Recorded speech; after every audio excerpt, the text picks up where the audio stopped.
We have a fantastic panel of talk radio hosts to go over the winners and losers of this debt drama. Melanie Collette is the host of Money Talk with Melanie on 98.7, The Coast, New Jersey. Wendy Patrick hosts Today with Dr. Wendy on KCBQ The Answer out of San Diego. And hey, new to the show, syndicated radio host Joe Pags from San Antonio.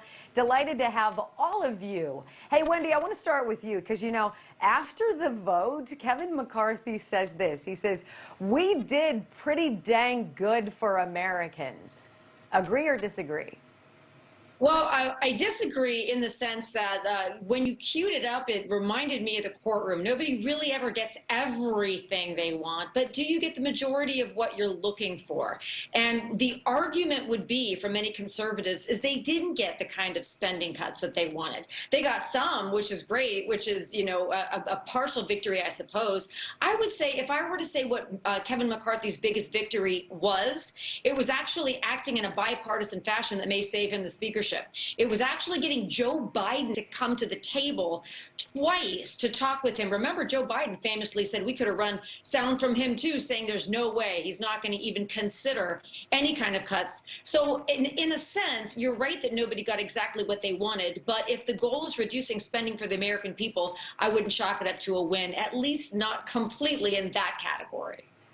Right on. Yeah, you are so much nicer than I am, Wendy. You're the nicer of the Wendys. Because Joe, I look at $4 trillion in more debt, right? I'm a mom of 5. Like we're saddling my kids, your grandkids with this. Lots of Republicans voting for this. Like my mind's blown. Your response? First of all, Chip Roy is my congressman here in Texas, and he's a great guy. He's a great congressman, and he's right about what he says. We didn't get anything. We didn't even get $4 trillion as a cap. There is no debt ceiling. It could be $6 trillion by the end of this. Go read the 99 pages. There is no cap whatsoever on spending. The whole idea that we got spending cuts, I like Wendy. She sounded great, looks great, but we didn't get any cuts at all. They based this on the COVID baseline. They didn't go back to pre-COVID spending. So they're pretending to cut spending on bloated spending that we never should have had continuing now because COVID is done. We didn't get anything. Conservatives got nothing. Republicans got nothing. Biden got everything.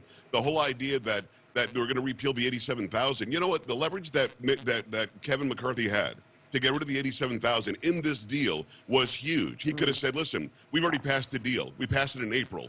You guys in the Senate either pass what we gave you or promise to vote on the 87,000 up or down right now, or the negotiations are over. Kevin McCarthy gave in. He got rolled by Hakeem Jeffries and by Joe Biden. Amen. And then, Melanie, the thing that drives me nutty, well, that all does, but they come out and they think that you're stupid, that you're too busy to pay attention to what's going on here. And it's insulting to the American people. What struck you about this, you know, win for all of us? I think you have two different things going on at the same time, right? You have the technical aspects of passing the bill, and then you have the political spin. So on the one hand, you have neither one of us really got crap. The American people took another L as usual, and that is from a technical standpoint. Nobody got anything but the uniparty. But from a political standpoint, both sides are going to claim that they win and going to tell their fan girls and guys that they got a big win and that everything is wonderful. So you always have those simultaneous things happening at the same time. And quite frankly, the American people are going to have to put a stop to it. We're the only ones who can truly fix this by saying, you know what? Right. That's enough already.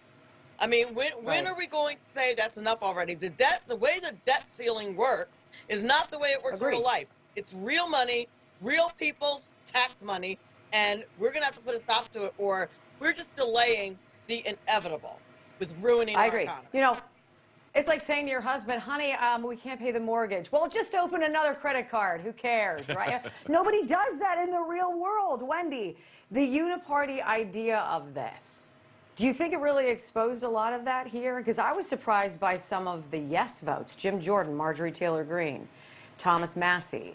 I mean, it's really disappointing to me. Wendy, you read my mind. You read my mind. I was going to go there. I was going to say the momentum and the motivation is in the math. The final vote here was 314-117. Now, what does that mean? How does that break down? First of all, obviously, McCarthy garnered a yes vote from about 2/3 of the Republican conference. Overall, more Democrats voted for the bill than GOP lawmakers. So Crazy. all the Republicans kind of had to step back a bit and say this really isn't what we want. But in the grand scheme of things, if we spin it that way, it won't look as bad as it is. Now, smart people will see it for what it is, and I guarantee that a lot of the commentary, even now, is on that point, that look a little closer and see that we really didn't get what we were looking for. But on the other hand, I know a lot of people are scared to death of a default and what that'll mean for the kitchen table issues in their lives. 5 kids, Wendy Bell, you have to already imagine that people in that position are probably going to be very dissatisfied what this bill actually did. Yeah, but this bothers me, okay? Because we have Janet Yellen saying it's going to be catastrophic. Well, it wouldn't be catastrophic if you stop freaking spending money, but they never told us, Joe. They never showed us this is what we're going to have to give up. I was all for shut it down.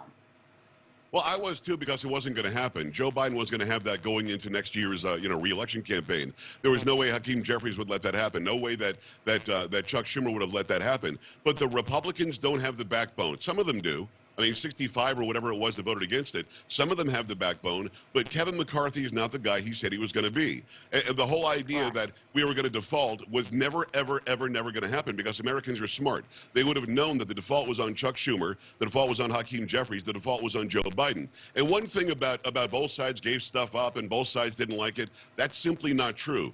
Shalonda Young, who's the budget director, literally was asked the question, what did you give up? You said negotiations are hard, and both sides have to give up stuff. What did you give up? She said, well, the American people won.